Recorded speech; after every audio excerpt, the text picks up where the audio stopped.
What's going on, guys? My name is Tom and welcome back to my channel. As you may or may not know, I'm currently an architecture student, and today we're going to be doing something a little different here. I will be reacting to a compilation of TikTok houses. But before we get into it, make sure you obliterate that like button for the YouTube algorithm. And without further ado, let's jump into the video right now.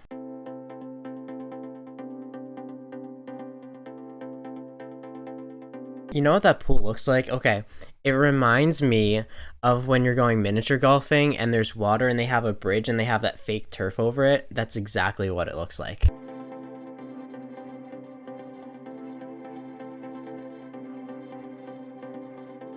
I like that all-stone path that leads up to the view. It creates a lot of anticipation and it almost feels like you're somewhere completely different that's not a house.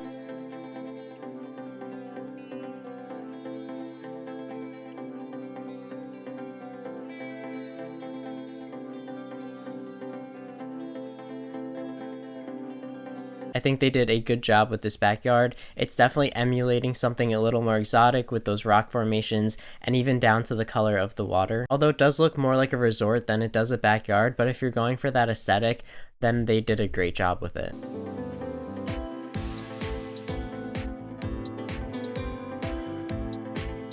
I really wish more people would allow nature to take over a space and allow it to become overgrown. I just think it's so interesting to look at and is a great way for nature and architecture to become combined. But now that doesn't mean allow the nature to start to break into the architecture and ruin the structure, but more so allow it to climb onto the facade and then it becomes almost another material that's being used.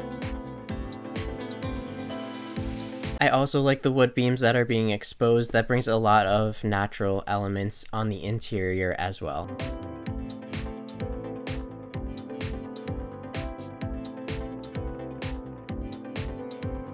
The sculpture in the front really pops out because the house is completely white and they are going with that grayscale color scheme throughout the entire house, with that accent color being red and really popping.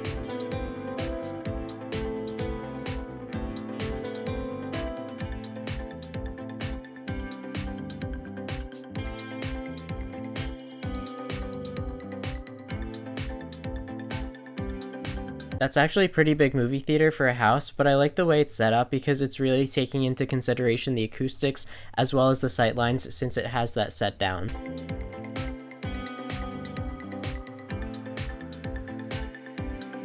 That's a really nice sightline. When you enter the house, you have those two giant openings that really frame the view.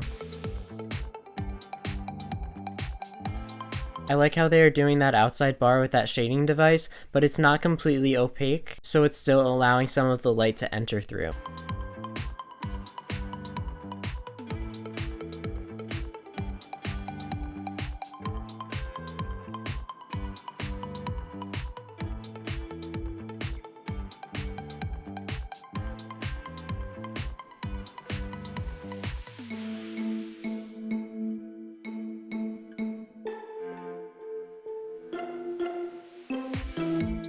Does anyone else feel like it's slightly alienating when everything is just completely white, or is that just me? I don't know. I feel like I'm going into like an isolation box or something and I would just go crazy.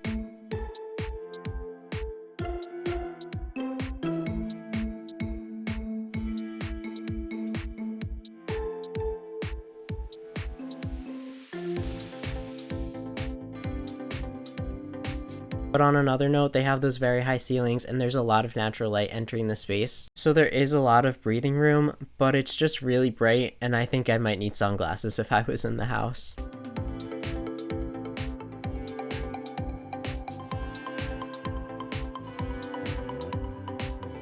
There are some Italian influences on this one, and we can see that through the landscaping, the use of the fountain, as well as on the facade they're using pilasters. And they also have a lot of stonework in it too.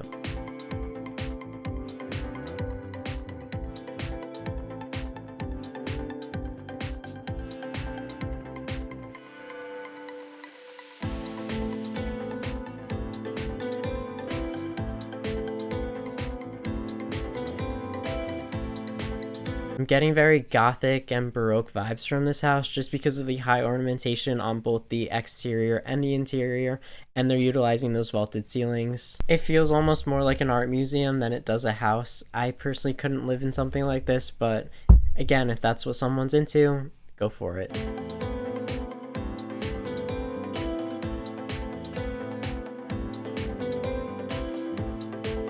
So I don't know what kind of material that is, but I do know there is a type of concrete that's transparent, and it could possibly be that, or it's just a really transparent stone that they're lighting underneath, and it's just refracting the light in itself, and it's creating that glowing effect.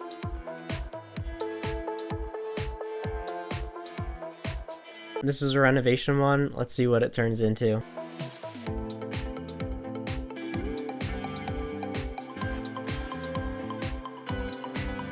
What? That's a little disappointing. I wanted to see what they were working on.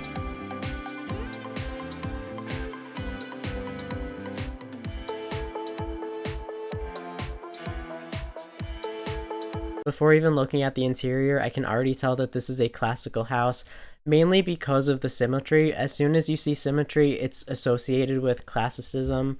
First and foremost, other supporting details are that there's a pediment that's being supported by the Corinthian order of columns. And on the interior, we see even more columns, as well as the use of marble.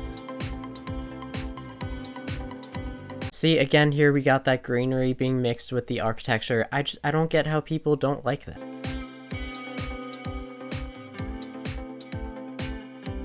The exposed concrete ceilings are interesting, but I wonder how that affects the acoustics of the room.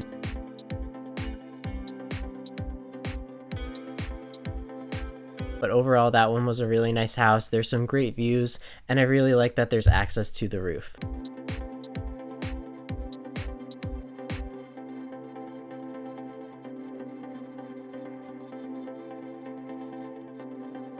I'm personally not a big fan of that. I think there should be some privacy, but with a fully exposed bathroom, I think that's where I'm gonna call it quits for this one. But with that being said, thank you so much for watching. I really do appreciate it. Let me know which house was your favorite in the comments below. I would love to hear your thoughts and opinions. If you enjoyed the video, make sure you like, subscribe, and turn post notifications on so you get notified every time when I upload. Thank you again so much for watching, and until next time.